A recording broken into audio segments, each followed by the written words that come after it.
नमस्कार दोस्तों। तो यह जो तस्वीर देख रहे हैं, अमेरिका के नवनिर्वाचित राष्ट्रपति जो बाइडन हैं। इन्होंने अमेरिका के राष्ट्रपति चुनाव में उस समय के वर्तमान राष्ट्रपति डोनाल्ड ट्रंप को पराजित किया और 20 जनवरी 2021 को इन्होंने 42वें राष्ट्रपति के रूप में शपथ लिया। डेमोक्रेटिक पार्टी के एक सदस्य बाइडन ने 2009 से 2017 तक संयुक्त राष्ट्र अमेरिका के 47वें उपराष्ट्रपति और 1973 से 2009 तक डेलावेयर के सीनेटर के रूप में कार्य किया। आइए जो बाइडन के बारे में कुछ और रोचक तथ्य जानते हैं। इनके मंत्रिमंडल के विस्तार के बारे में भी अगली वीडियो जल्द ही आएगी, तो चैनल के साथ बने रहें। चैनल को लाइक करें, शेयर करें, सब्सक्राइब कर बेल आइकन जरूर दबाएं। आइए हम आपको बताते हैं अमेरिका के 46वें राष्ट्रपति की 46 खास बातें जिन्हें अब तक बहुत कम लोग जानते हैं। जो बाइडन की उम्र 77 साल है और अब तक के सबसे उम्रदराज व्यक्ति होंगे जो राष्ट्रपति पद की शपथ लेंगे। बाइडन जब 78 साल के होंगे तो वह ओवल ऑफिस में बैठने वाले सबसे बूढ़े राष्ट्रपति होंगे। इससे पहले 77 साल की उम्र में रोनाल्ड रीगन का कार्यकाल समाप्त हुआ था। बाइडन का जन्म पेंसिल्वेनिया राज्य में 1942 में हुआ था। बाइडन इसके पहले 2 बार 1988 और 2008 में राष्ट्रपति पद की दौड़ में शामिल हो चुके हैं। बाइडन ओबामा के दोनों कार्यकाल में उपराष्ट्रपति रहे थे। बराक ओबामा के खिलाफ राष्ट्रपति पद की दौड़ में पिछड़ने के बाद ओबामा ने उन्हें उपराष्ट्रपति की रेस में शामिल किया था। बाइडन 2016 में भी राष्ट्रपति पद की रेस में शामिल होना चाहते थे, लेकिन ओबामा ने उन्हें नहीं करने को कहा। साथ ही बेटे की मौत की वजह से भी उन्होंने इरादा बदल दिया। युवावस्था में बाइडन ने अपने हाई स्कूल की फुटबॉल टीम में थे और उनकी टीम उस दौरान अजेय थी। बाइडन बचपन में हकलाया करते थे। इसे दूर करने के लिए वह यीट्स को पढ़ा करते थे। 2008 में एक मेमोयर में उन्होंने लिखा था कि उनकी एक टीचर उनका हकलाने का मजाक उड़ाने के लिए उन्हें बब बाइडन कहा करती थी।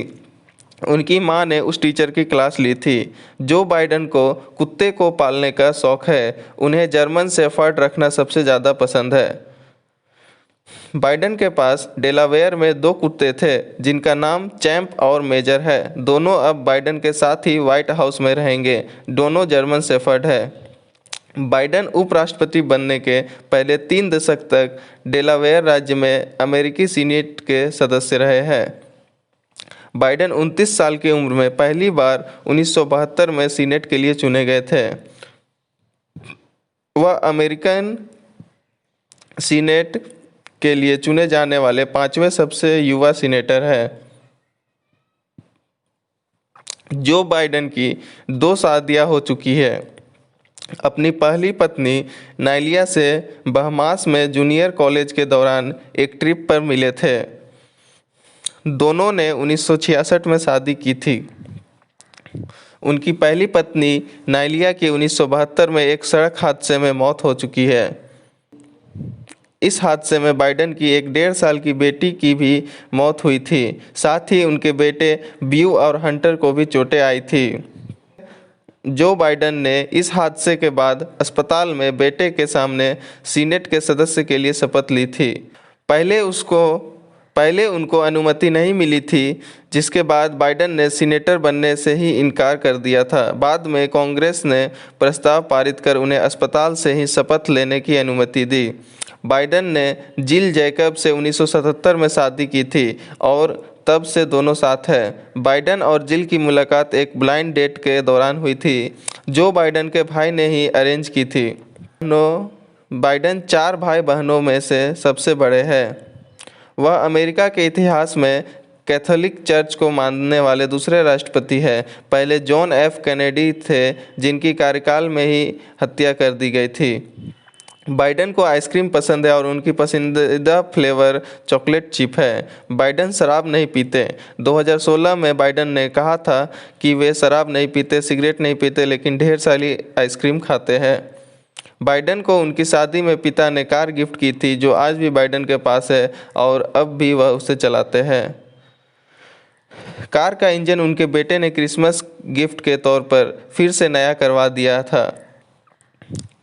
बाइडेन कहते हैं, यह कार मुझे मेरे पिता और बेटे ब्यू की याद दिलाती है। बाइडेन के एक बेटे ब्यू की ब्रेन कैंसर के चलते 2015 में मौत हो गई थी।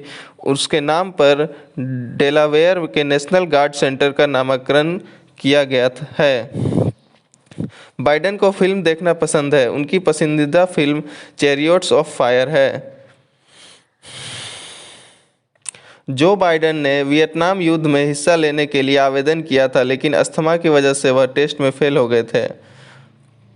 उन्होंने इराक में हमला करने के लिए 2002 में वोट किया था। वह उस दौरान व्हाइट हाउस में मौजूद थे जब रिपब्लिकन राष्ट्रपति जॉर्ज डब्ल्यू बुश ने आदेश पर हस्ताक्षर किए थे। बाद में उन्होंने इस वोट को गलती माना था। बाइडेन लॉ प्रोफेसर रहे और उन्होंने वाइडनर यूनिवर्सिटी डेलावेयर लॉ स्कूल में 1991 से 2008 तक पढ़ाया है। बाइडेन का रहोबोथ बीच पर एक घर है जिसे उन्होंने उपराष्ट्रपति बनने के बाद परिवार के साथ समय बिताने के लिए खरीदा था। 2017 में बराक ओबामा ने जो बाइडेन को प्रेसिडेंशियल मेडल ऑफ फ्रीडम से सम्मानित किया था। यह अमेरिका का सबसे बड़ा नागरिक सम्मान है। 2014 में जब रूस ने यूक्रेन का हिस्सा क्रीमिया को अपने में मिला लिया था, तब बाइडेन ने बराक ओबामा के सबसे उच्च आधिकारिक दूत के हैसियत से पूर्वी यूरोप के देशों का दौरा किया था, जिनमें यूक्रेन भी शामिल था। 2014 की वह साल था जब बाइडेन के छोटे बेटे हंटर ने यूक्रेन की ऊर्जा कंपनी के बोर्ड में ज्वाइन किया था। ट्रंप इससे लेकर जो बाइडेन पर निशाना साधते रहे हैं। 1970 में उन्हें सार्वजनिक घर देने की मुहिम के लिए रेसिस्ट फ़ोन कॉल की जाती थी। बाइडेन का अमेरिका के एमट्रैक ट्रेन से बहुत गहरा रिश्ता है। वे डेलावेयर में विल्मिंगटन स्थित अपने घर से रोज़ 75 मिनट का सफ़र करके वाशिंगटन सीनेट जाया करते थे। बाइडेन ने 1981 में महिलाओं के अबॉर्शन को लेकर अमेरिकी सुप्रीम कोर्ट के चर्चित फैसले को बदलने के लिए वोट किया था। तब उन्होंने महिलाओं को अबॉर्शन तय करने का पूरा अधिकार देने का विरोध किया था। 1988 में जो बाइडेन की 2 बार ब्रेन सर्जरी हुई थी। न्यायिक समिति के चेयरमैन के रूप में बाइडेन ने 1991 में थॉमस को सुप्रीम कोर्ट का जज बनने के लिए हरी झंडी दी थी। थॉमस पर अनीता हिल नाम की महिला ने यौन उत्पीड़न का आरोप लगाया था, जिसमें बाइडेन ने कई महिलाओं को गवाही के लिए नहीं आने दिया था। 2019 में बाइडेन ने राष्ट्रपति पद के लिए दौड़ में शामिल होने की घोषणा की थी। तब उन्होंने अनीता हिल से निजी तौर पर माफ़ी मांगी थी। उन्होंने कहा था कि मुझे दुख है कि मैं उसे उचित सुनवाई का मौका नहीं दे सका जिसकी वह हकदार थी। बाइडेन सीनेट में अपनी लंबी लंबी स्पीच देने के लिए जाने जाते हैं। एक बार ऐसे ही लंबी स्पीच के दौरान साथी सीनेटर और बाद में राष्ट्रपति बने बराक ओबामा ने अपने नोट में लिखा था, मुझे अभी मार दो। ट्रंप की तुलना में व्हाइट हाउस को बहुत ही गरीब राष्ट्रपति मिलने वाला है। 2014 में उपराष्ट्रपति रहते हुए जो बाइडेन अमेरिका के सरकारी अधिकारियों की संपत्ति वाली लिस्ट में सबसे कम पैसे वालों में थे। 581 लोगों की लिस्ट में उनका नंबर 577 था। बाइडेन ने एक बार एक रिपोर्टर को रेसलिंग मैच के लिए चैलेंज किया था। 2012 में उन्होंने खुलेआम समलैंगिक विवाह का समर्थन कर दिया था। ये वह समय था जब बराक ओबामा अपने दूसरे कार्यकाल के लिए प्रचार कर रहे थे। धन्यवाद।